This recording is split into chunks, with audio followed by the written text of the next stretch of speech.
श्री राधे।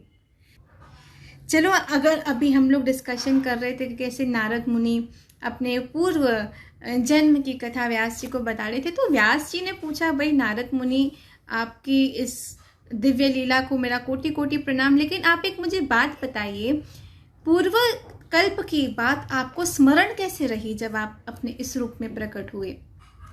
तब सुनिए नारद मुनि क्या कह रहे। नारद मुनि कह रहे हैं कि संतों की कृपा से जब मैंने उनसे ज्ञान प्राप्त किया, वो संत अपनी नई यात्रा पर चल दिए, तो मैं अपनी माँ के साथ रहता था। मैं 5 वर्ष का था, मेरी माँ भोली भाली थी, उसको भी ज़्यादा संसार का कुछ ज्ञान नहीं था, मैं इकलौता ही उसका था, मेरी भी सहारा केवल वो ही थी। तो कुछ ज़्यादा हम लोगों को बाहर के विषय में, सांसारिक व्यवहार के विषय में पता नहीं था। ऐसे हमारा जीवन चल रहा था। मेरी माँ भी मेरे मोह पाश में बंधी हुई थी। एक दिन रात के समय मेरी माँ गऊ धूली के लिए बाहर गई, तो अंधेरे में मेरी माँ को पता नहीं चला, उसने एक सर्प पर अपना पैर रख दिया। अब सर्प पे पैर गया तो सर्प ने उसने डस लिया और उस बेचारी की मृत्यु हो गई।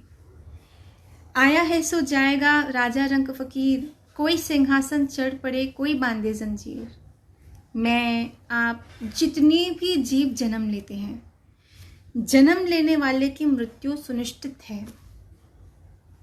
आज, कल, परसों, 5 साल बाद, 10 साल बाद, 20 साल बाद, लेकिन मृत्यु होनी जरूर है। जैसे हम लोग अपनी अगर एग्जाम्पल, इफ वी ट्रैवल, जैसे थर्सडे को I am travelling back to Vrindavan, Radha Rani की असीम कृपा से। सो जैसे if we travel anywhere, we make some necessary arrangements, right? मतलब थोड़ा खाने का सामान पैक होगा, थोड़ा कपड़े इत्यादि सब पैक होते हैं सामान में। तो अगर हम एक छोटी सी यात्रा तय कर रहे हैं जो 1600-1700 किलोमीटर की है, तो हम कुछ तैयारियां करते हैं। तो इस लोक से परलोक की जो यात्रा है, क्या हम उसकी कोई भी तैयारी कर रहे हैं? अगर लोग प्लान करते हैं, ट्रिप्स बनाते हैं, यहाँ पर तो महाराष्ट्र साइड ज़्यादा कर महाबलेश्वर, माथेरान, लोनावला, ये ट्रिप्स ज़्यादा बनती है लोगों की।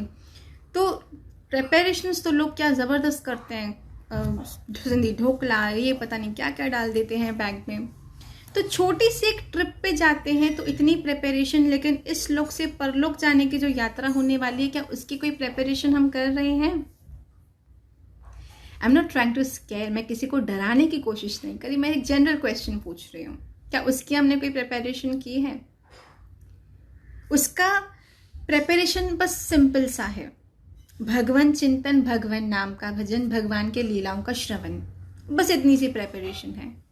क्योंकि यूरोप करेंसी जो है यूरोप तक लिमिटेड है, द्राम सिर्फ दुबई तक लिमिटेड है, जो डॉलर्स हैं वो अमेरिका तक लिमिटेड है, जो येन है वो चाइना तक लिमिटेड, जो मतलब माफ कीजिएगा, जो भी करेंसीज है वो इन कंट्रीज तक लिमिटेड है। हमारी इंडियन रुपीस इंडिया तक, भारत तक लिमिटेड है। तो ये जो धन है वो तो यहाँ इस कंट्री से उस कंट्री में भी नहीं चलते, तो ये परलोक में कैसे चलेंगे? वहां पे एंट्री पाने के लिए हमें वहां की करेंसी दिखानी पड़ेगी, तो वहां की करेंसी हमें अभी जमा करनी पड़ेगी ना, धीरे धीरे साइड बाय साइड। हम लोग नहीं सुनते, जैसे कॉलेज स्टूडेंट्स होते हैं तो वो इंटर्नशिप्स करते हैं, कॉलेज में पढ़ाई करने के साथ साथ साथ में वो इंटर्नशिप भी करते हैं किसी मल्टीनेशनल कंपनी में। तो उसके साथ इसका इन द सेम वे हम लोग जब इस संसार में रह रहे हैं, तो हमें एक इंटर्नशिप अपनी चालू रखनी है। मतलब अपने परलोक संवारने के लिए भगवान भजन, भगवान कीर्तन, भगवान कथा से खुद को जोड़े रखना है। और ये जो हम लोग कर रहे हैं ना, it's an invisible bank account. I mean वो एक इनविजिबल बैंक अकाउंट है। जैसे हमारे बैंक में जो हमारे पैसे हैं वो हमें पासबुक के थ्रू दिखते हैं, लेकिन ये जो हम हरि नाम जमा करेंगे, ये जो हम कथा श्रवण करेंगे, ये जो हम भगवत चिंतन करेंगे, हमें दिखेगा नहीं, लेकिन भगवान के पास जो अकाउंट है ना उसमें लिख दिया जाता है। तो हमारी जो करेंसी है एक देश से दूसरे देश तक नहीं चलती, तो समझो वो करेंसी वहां पे नहीं चलने वाली। वहां के लिए तो हम लोगों को ये भगवान भक्ति, भगवान भजन, भगवान कथा ही चाहिएगी। इसके लिए खूब खूब हमें भजन, कीर्तन, सत्संग जमा करना है अपने अकाउंट में, क्योंकि वही अकाउंट फिर हमें इस लोक से उस लोक तक सुख से पहुंचा सकेगा। तो इसके लिए हमें अपने बिजी स्केड्यूल में ये एक हैबिट डालनी है कि भगवान कथा से, भगवान चिंतन से हम लोगों को स्केड्यूल में ये सब ऐड करना है। No matter what kind of hectic schedule we have, चाहे कितना भी हम लोगों का स्केड्यूल बिजी हो, हमारा टाइम टेबल में टाइम ना हो, फिर भी हमें भगवान कथा को, भगवान कीर्तन को, भगवान चिंतन को अपने ज़िंदगी में लाना ही है, बिकॉज उसी से हम लोगों का परलोक संवर सकेगा। लोक संवार लिया, परलोक गवा लिया, it's not going to be a good decision. ये एक अच्छा डिसीजन नहीं होने वाला, क्योंकि हम देखते हैं कि मृत्यु जब आती है तो वो नहीं देखती उम्र क्या है। अब एक कथा मैं आपको सुनाती हूँ इस विषय में। ये उपनिषदों में है हमारी कथा, बहुत पहले मैंने पढ़ी थी, बहुत पहले, लगभग मैंने 6 साल पहले ये कथा पढ़ी थी, पर मुझे यहाँ पे याद है वो अच्छे से। गरुड़ जी का एक मित्र था, गरुड़ जी हमारे ठाकुर जी के वाहन, उनका एक मित्र था जो कौवा था। अब मित्रता में प्रेम है, स्नेह है, हमारे संसारिकता जैसी मित्रता थोड़ी ना होती है कि उसमें स्वार्थ है, उसमें लोभ है, नहीं। जो दिव्य आत्माएं मित्रता होती है वो एक अलग ही चीज़ है। दिव्य आत्माएं दिव्य रिलेशंस रखते हैं। सांसारिक लोगों की जो रिलेशंस होते हैं उसमें सांसारिक भावनाएं होती है, उसमें स्वार्थ होता है। लेकिन जो ठाकुर जी के शरणागत होते हैं वो स्वयं भी पवित्र और डिवाइन होते हैं, और वो जो संबंध बनाते हैं वो भी बहुत दिव्य संबंध होते हैं। तो एक बार गरुड़ जी को ये पता चला कि मेरा जो ये मित्र है कौवा, इसकी मृत्यु का समय हो चुका है। यमदूतों को बात करते हुए यमराज से गरुड़ जी ने सुन लिया। तो गरुड़ जी ने कहा, मैं अपने मित्र को मरने नहीं दूंगा, मेरा मित्र नहीं मर सकता। तो गरुड़ जी ने अपनी चोंच में अपने मित्र कौवे को उठाया और बहुत लंबी यात्रा तय की। दूर दूर दूर पहाड़ों को क्रॉस करते करते करते करते करते करते करते एक गुफा में जाके अपने मित्र उस कौवे को छुपा दिया और वहां पे उसको महफूज रखा। लेकिन वहां पर पहुंचते ही उस कौवे की मृत्यु हो गई। तो वहां पे यमराज प्रकट हुए। गरुड़ जी ने कहा, लेकिन आप यहां तक पहुंचे कैसे? आप यहां पर कैसे पहुंचे? मैं तो अपने मित्र की रक्षा करने हेतु मैं उसको वहां से यहां लाया ताकि आप उसको पकड़ न सकें। तो यमराज ने कहा, उसकी जो मृत्यु थी ना इसी स्थान पर सुनिश्चित थी, लेकिन इस स्थान पर उसको पहुंचाने के आप ही माध्यम बन गए। ये लो, जो होना है वो होगा, मतलब मृत्यु तो आनी है। जिसने जन्म लिया है उसकी मृत्यु सुनिश्चित है। It's determined to be, it's gonna happen। लेकिन अगर वो स्थिति में हमें घबराहट ना हो, हमें चिंता ना हो, हमें सिक्योर फीलिंग आए, इसके लिए हमें आज भगवान की शरण लेनी चाहिए। एंड इट इज़ नॉट, मैं सच्ची बताऊं, जिंदगी की भागा दौड़ी में, जिंदगी की इतनी सारी हेक्टिक चीज़ों में, इतनी ज़्यादा केओस में, ये भगवान कथा है, ये भगवान कीर्तन है जो हमें आनंद देती है। नारद मुनि ने भी यही कहा, वेद व्यास जी को जब वो बात कर रहे थे तो उन्होंने यही कहा कि वास्तविक आनंद तो हरि कथा में है। क्या हम ये अनुभव नहीं कर रहे अपने जीवन में? जहां हम देख रहे हैं सब जगह भागा दौड़ी, यहाँ मार पीट, सबको अपनी अपनी जिंदगी बनाने की पड़ी है, वहां पे हम भी कहीं खो चुके थे। लेकिन कहाँ से कृष्ण ने अपना एक हाथ दिया और उस हाथ को पकड़कर हमें वहां से निकालकर अपनी कथा की ओर ले आए और उस कथा को श्रवण कराकर हमें एक ऐसी दिव्य आनंद की प्राप्ति कराई जो हम कभी कल्पना भी नहीं कर सकते थे कि ऐसा आनंद होता भी है क्या। नहीं तो हम भी तो घोड़ों की रेस में दौड़ रहे थे ना कहीं। कितनी ठाकुर जी की कृपा की कि ठाकुर जी ने हमें वहां से निकाला। अहो भाग्य, अहो कृपा ठाकुर जी की बनी रहे हम पे सदा कि ठाकुर जी ने हमें ये इस मार्ग पर चलने का एक अवसर दिया, उस आनंद को चखने का अवसर दिया। और इसी में तो पीस ऑफ माइंड है, भक्ति में, ठाकुर जी की कथा में। तो बात यहाँ पे हो रही थी कि नारद मुनि की माता का शरीर छूट गया और उनकी माता का शरीर छूटने के बाद नारद मुनि ने इसको भगवान का लेखा समझकर जंगल की ओर यात्रा आरंभ की, उत्तर दिशा की ओर। फिर वहाँ पे चलते चलते उन्हें बहुत नगर, देश, जंगल, उसमें नाना प्रकार के जानवर, ये सब दिखने लगे। एक पीपल का वृक्ष देखते ही नारद मुनि उस पीपल के वृक्ष के नीचे बैठ गए और उन्होंने भगवान का चिंतन आरंभ कर दिया, भगवान का भजन आरंभ कर दिया। अब सबसे पहले तो उन्हें भगवान के दृश्य दिख रहे थे, भगवान की सुंदर मुखारविंद, हमारे बांके बिहारी लाल के सुंदर से नेत्र, उनके बिंबा फल जैसे लाल लाल होठ, उनकी मधुर चितवन, उनकी त्रिभंग ललित, एक उनकी खड़े ठाकुर जी त्रिभंग ललित हैं, 3 तरह से टेढ़े हैं हमारे बांके बिहारी लाल। तो इस तरह से वो ठाकुर जी का चिंतन कर रहे थे कि अचानक से ठाकुर जी का चिंतन बंद हो गया। अब नारद मुनि डर गए, बोला कि अचानक से ये क्यों हुआ। उन्होंने बहुत प्रयास किया, बहुत कोशिश की ठाकुर जी का चिंतन फिर कर सकें, लेकिन ठाकुर जी का वो जो दृश्य था, वो जो चिंतन था, जो चित्र था, उनकी बुद्धि में, उनके चिंतन में बैठ नहीं रहा था। तो वो बहुत व्याकुल हो गए। इतने में भगवान की वाणी सुनाई दी, जो गंभीर और मधुर थी। हमारी भी वाणी जब मधुर होती है ना, तो वो किसी के कान से सीधा दिल पे उतरती है, असर करती है। लेकिन जब हमारी वाणी कटु है, तो वो किसी के भी दिल को ठेस, किसी की भावनाओं को ठेस पहुंचाती है। अगर हमारे साथ कोई कटु शब्द बात करे, कोई क्रूरता से बात करे, तो क्या हमें अच्छा लगता है? नहीं ना। तो हमें दूसरों के साथ भी वैसी बात नहीं करनी चाहिए। और अगर हमारे साथ लोग ऐसे बात करते हैं कटुता से, तो कम से कम हमें दूसरों के साथ ऐसा नहीं करना चाहिए, क्योंकि उनमें और हम में फ़र्क है। हम बांके बिहारी के हैं, हम राधा रानी के हैं, हम वृंदावन के हैं। हमें कटु शब्द, अपमानजनक बातें शोभा ही नहीं देती। अरे हम श्यामाजू के हैं। और अगर हम किसी से मधुर नहीं बोल सकते, तो कम से कम हम कटु भी ना बोले। हम राधा रानी के हैं। हम जहां जाते हैं शान से जाते हैं कि हम राधा रानी के सेवाधारी हैं, हम राधा रानी के भक्त हैं। इसके लिए हमारे आचरण में मधुरता दिखनी चाहिए, हमारे वाणी में मधुरता दिखनी चाहिए। We shouldn't hurt anybody sentiments. हमें किसी की भी भावनाओं को ठेस नहीं पहुंचाना चाहिए, लोग चाहे जैसे भी बर्ताव करें। हमें अपने लेवल से कभी नीचे नहीं आना चाहिए। और जब हमें लगे कि अब मेरे जीवा से कटु शब्द निकलने वाले हैं, मुझे क्रोध आ रहा है, तो तत्क्षण हमें वो स्थान को छोड़कर चले जाना चाहिए, तत्क्षण। क्योंकि किसी के भावनाओं को ठेस पहुंचाने का एक बहुत बड़ा अपराध होता है। भैया मुझे हमेशा एक बात समझाते हैं, कहते हैं कि सबसे बड़ा पुण्य किसी को सुख देना, सबसे बड़ा पाप किसी को दुख देना।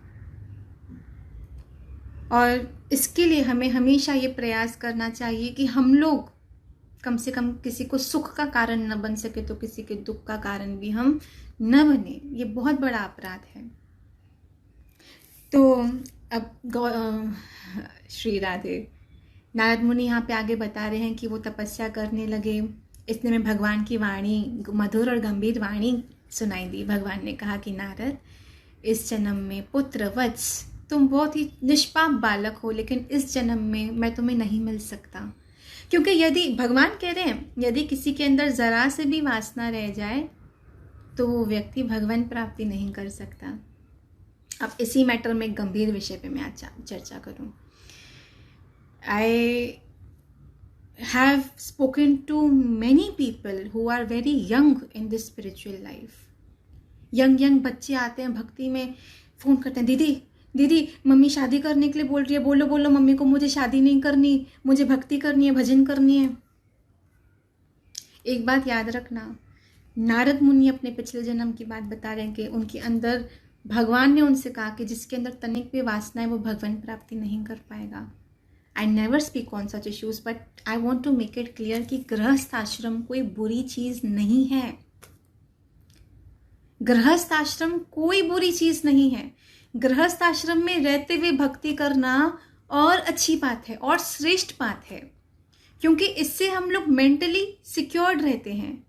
हम लोग गृहस्थ आश्रम में रहते हुए अगर भक्ति कर रहे हैं, मैं एक संत की वाणी सुन रही थी, वो कह रहे थे कि 2 रास्ते हैं, एक हाईवे है और एक बाईपास है, से जा रहा है। सोचो हाईवे पे बहुत सोचो एक नॉर्मल रास्ता है और एक बाईपास है। तो नॉर्मल रास्ते पे बहुत ट्रैफिक है और बाईपास से क्या आप चढ़ गए तो सीधा उस किनारे पहुंच जाओगे, उस रास्ते पे पहुंच जाओगे। तो दो व्यक्ति हैं, एक कार इस रास्ते से जा रही है, एक कार उस रास्ते से जा रही है। जो साधारण रास्ते से कार जा रही है उसमें बहुत ट्रैफिक है। इतनी ट्रैफिक में रहते हुए भी यदि कोई भगवान का चिंतन करते रह रहा है ये बड़ी तपस्या है। लेकिन जो बाईपास से निकल के उस पार पहुंच गया इजीली, उसके लिए कौन सी बड़ी तपस्या, उसको तो रास्ता इजीली मिल गया, बराबर। उसी तरह से गृहस्थ आश्रम में रहते हुए इतने शोर शराबा, इतने कर्तव्य रहते हुए अगर कोई भक्ति कर रहा है, ये अधिक कठिन तपस्या है। कि गृहस्थ में रहते हुए बच्चे, माँ, सास ससुर, पति पत्नी, ये सब रिश्ते रहते हुए, ननंद, जेठ, देवर, ये सब रहते हुए अगर कोई भगवान को याद रख रहा है तो ये बहुत अधिक बड़ी तपस्या है। रादर देन वो कि जो सब कुछ छोड़कर बस बैठ गया है, उसको क्या, वो तो सिर्फ भगवान भजन करेगा। लेकिन याद रखना उस स्थिति में भी मन बहुत अधिक भटकेगा। इसके लिए गृहस्थ आश्रम में रहेंगे तो एक हम लोग नियम अनुकूल अगर जीवन जी रहे हैं तो हम सेफ रहेंगे और हम भक्ति भी कर पाएंगे। और सोचो कभी कोई हड़बड़ी में आके, जोश में आके संन्यास लेता है, लेकिन संन्यास लेने के बाद उसका मन चंचल हुआ तो ये डबल बड़ा अपराध है। इसके लिए स्वयं चैतन्य महाप्रभु ने कहा कि कलयुग में कोई भी जीव संन्यास न ले। मन चंचल है, मन अस्थिर है, अभी चलो स्थिर है, क्या पता अगले क्षण, आने वाले क्षण में, आने वाले युग, आने वाले साल में वो चंचल हो जाए, फिर क्या गारंटी है उसकी। इसके लिए गृहस्थ आश्रम में रहकर भक्ति करना सर्वश्रेष्ठ है। स्वयं भी भक्ति की जाए, अपने परिवार से, अपने लाइफ पार्टनर के भी साथ भक्ति की जाए, उनसे भी भक्ति करवाई जाए, ये अधिक श्रेष्ठ है। This is for all the youth जो मुझे कॉल करते हैं कि दीदी हमें शादी नहीं करनी। दिस इज़ फॉर देम कि गृहस्थ आश्रम में रहते हुए भक्ति करना अधिक बड़ी तपस्या है। आप मेहरबानी करो, आप अपने पेरेंट्स के चॉइस अनुकूल एक अच्छा स्पिरिचुअल लाइफ पार्टनर ढूंढ के सेटल होकर भक्ति करो। इससे आप सिक्योर्ड भी रहेंगे और आपसे पाप भी नहीं बनेगा। तो यहाँ पे जब भगवान ने नारद मुनि को कहा कि तुम्हें, जब तुम अगले कल्प में प्रकट होगे तो तुम सीधा हमेशा नित्य मेरा साथ पाओगे, मैं हमेशा तुम्हारे हृदय में आसीन रहूँगा, विराजमान रहूँगा। तब भगवान की ऐसी बातें सुनकर नारद मुनि ने भगवान को प्रणाम किया, उनकी वाणी को, और नारद मुनि विचरण करते रहे। प्रलय का उनके अंत समय का वो लोग इंतज़ार करते रहे। भगवान कीर्तन का, भगवान के लीलाओं का वर्णन कीर्तन करते हुए उन्होंने अपना पूरा जीवन व्यतीत किया। और अंत में जब उनका शरीर छूटा, कैसे, जब प्रलय का समय आया तो ब्रह्मा जी समस्त सृष्टि को लेकर नारायण में समा गए, तो उसमें नारद मुनि भी भगवान में समा गए। एक सहस्त्र चतुर्युगी जब बीत गई और पुनः जब ब्रह्मा जी प्रकट हुए, सृष्टि का निर्माण हुआ, तब मारीची आदि ऋषियों के साथ हमारे नारद मुनि पुनः प्रकट हुए, इस बार नारद मुनि के रूप में। और उनको वैकुंठ में, तीनों लोकों में स्वच्छंद विचरण करने की अनुमति प्राप्त हुई। वो आज भी जहाँ चाहे जा सकते हैं, उनको कोई नहीं रोक सकता किसी भी लोक में प्रवेश से। ये नारद मुनि की लीला। फिर आखिर सूत जी कहते हैं शौनक आदि ऋषियों से नारद जी की कथा सुनाकर, फिर नारद मुनि अपनी ये सारी बातें बताकर वेदव्यास जी से अनुमति प्राप्त कर वहाँ से प्रस्थान कर दिए। अब सूत जी शौनक जी से कह रहे हैं कि इस प्रकार जब नारद मुनि वहाँ से चल दिए, तब नारद मुनि कीर्तन, हरिनाम संकीर्तन, हरिनाम भगवान की लीलाओं का वर्णन कीर्तन करते हुए जा रहे थे। और ये लीलाओं का वर्णन करते करते नारद मुनि स्वयं तो पवित्र हो चुके हैं, पवित्र ही है, परम पवित्र हैं, भगवान का ही अवतार है। लेकिन जो भगवान की ये लीलाएं करता है, जो भगवान की लीला सुनता है, वो सब पवित्र हो जाते हैं। ये थी नारद मुनि के विषय में। अब अगले सेशन में हम लोग अश्वत्थामा, द्रौपदी, अर्जुन इत्यादि विषय संक्षेप में सुनेंगे। लेकिन एक स्पेशल अनाउंसमेंट, कल हम लोग नहीं मिलेंगे, कल का सेशन कैंसिल्ड है। इस वीक की जो फ्रीक्वेंसी है सेशंस की थोड़ी टूट रही है, बिकॉज थर्सडे को I am travelling back to Vrindavan. Radha Rani की जय, बोलो वृंदावन धाम की जय। तो कल और थर्सडे सेशन नहीं होगा, फिर वेडनेसडे एंड फ्राइडे होगा। तो इस वीक हमारी सेशंस की जो फ्रीक्वेंसी है वो टूट रही है, मैं उसके लिए क्षमा मांगना चाहूँगी।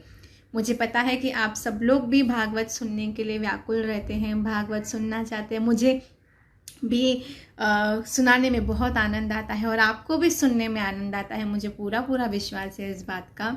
लेकिन इस वीक की हमारी फ्रीक्वेंसी टूटेगी, due to the hectic schedule कल हम सब, मेरी फैमिली, हम सब जा रहे हैं बाहर किधर। सो वहाँ से आते आते शाम को हम लोगों को 7-8 बज जाएंगे, तो सेशन नहीं हो पाएगा। लेकिन परसों हम सेशन करेंगे, फिर थर्सडे कैंसिल होगा बिकॉज थर्सडे मेरी ट्रेन है, मुझे वृंदावन भागना है फिर से। सो वृंदावन की ऐसी कृपा हम पे बनी रहे कि हमें हमेशा हमेशा के लिए वृंदावन अपने चरणों में बसाए रखे। राधा रानी ऐसी कृपा करे कि हम लोग वृंदावन में ही अपनी आखिरी सांस लें और वृंदावन की कण कण को, रज रज को, वृंदावन धाम को, वृंदावन के रसिकों को, वृंदावन के संतों को, वृंदावन के भक्तों को, वृंदावन के बस समस्त वृंदावन को हमारा कोटि कोटि कोटि कोटि प्रणाम। वृंदावन कल्पत्रु है, वृंदावन चिंतामणि भूमि है क्योंकि वो साक्षात गोलोक से आई हुई है। वृंदावन में किया गया पाप 100 गुना फल देता है, वृंदावन में किया गया पुण्य भी 100 गुना फल देता है। इसके लिए वृंदावन भूमि पे जब हम आए तो हमें बहुत सोच समझ कर अपने कर्म करने चाहिए, क्योंकि जो भी किया जाएगा उसका 100 गुना फल है। इसके लिए वृंदावन की महिमा अनंत है, अपार है। श्रीमती राधा रानी जो स्वामिनी है वृंदावन धाम की, हम पर ऐसी कृपा हमेशा बनाए रखे कि हम लोग वृंदावन में ही रहें, वृंदावन में ही अपनी आखिरी सांसें ले, इस मस्तिष्क पर ब्रजरज को सदा हम धारण करते रहें। ऐसी कृपा हमारी राधा रानी हम पर सदा सदा बनाए रखें।